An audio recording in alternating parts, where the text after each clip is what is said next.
Think conceptually as well as aesthetically. Why are you shooting what you're shooting? What do you want your viewers to think when they see your shot? What do you want your audience to feel? Everything about the way you compose an image will tell part of a story. For example, the angle you shoot from can change how a subject is represented. Being up high looking down can detach the viewer emotionally.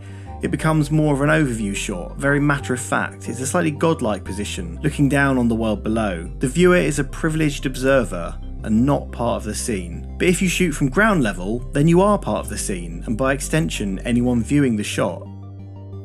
A low shot looking up at a subject can give that subject a sense of dominance and of power. Cropping in close to someone's face can make a shot feel more intimate and more claustrophobic. Having a subject surrounded by a lot of space can make them feel more vulnerable and more defined by their environment. Sometimes moving further away or using a wider lens can add some wider story to your shot. Decide whether context is important. Are you making social or political commentary about the subject you're shooting? You might want to consider showing something in relation to its surroundings. But when making your subject smaller in the frame, be careful, as your subject should probably still be the focal point of your image. You can achieve this by using light, contrast, colour, leading lines, or any of the other tried and tested techniques to draw the viewer's eye to your subject. Maybe employing those mathematical compositional rules will make your image feel perfectly balanced.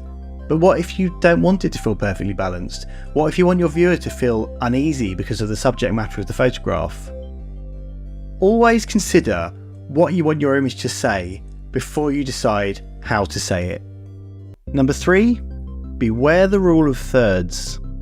If you look up any tutorials, articles, tips on photographic composition, you will likely be met with the rule of thirds right at the top of the list. Now, the rule of thirds is a great little shorthand to start you thinking about composition. But understand, just because you place a subject at one of those intersecting points of the grid, this won't guarantee you a balanced composition. You must think about your shot as a whole. One thing I see a lot when the rule of thirds is used is too much empty space on one side of the image. It can lead to the image feeling unbalanced. And there's also more to balancing your shot than where you place elements within the frame. Tone, colour and contrast also all have weight. Darkness feels heavier than light, saturated colour feels heavier than pale hues. Areas of extreme contrast draw the eye. When composing a shot, as well as lining things up mathematically, look for where the areas of contrast are, look for where the darker tones are. Consider how your image feels as a whole. Does it feel like it's tipping too much to the left or to the right? Consider compositional rules when finding the perfect place to take your shot from, but don't go against your gut feeling.